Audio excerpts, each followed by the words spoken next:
ما أجمل أن تبقى قلوبنا على المحبة والاحترام والتواصل حتى وإن لم نرى بعضنا البعض.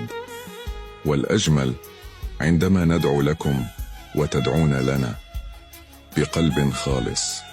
هناك قلوب في عز جرحها تداويك، وفي عز ضعفها تقويك، وفي عز حاجتها تعطيك، وفي عز ألمها تبتسم لك، وفي عز شتاتها تلملمك. فهنيئا لمن عثر عليها. النفس تميل لمن يشبهها، والقلب يميل لمن يدخله دون استئذان. والله يوزع محبته بين البشر كيفما يشاء، والأرواح على أشكالها تتقارب. اللهم أشرق وجوهنا بنور طاعتك، واملأ قلوبنا بحبك. اللهم أرزقنا حلاوة الحياة وطيب الأثر وبلوغ الأمل وحسن الخاتمة بصلاح العمل.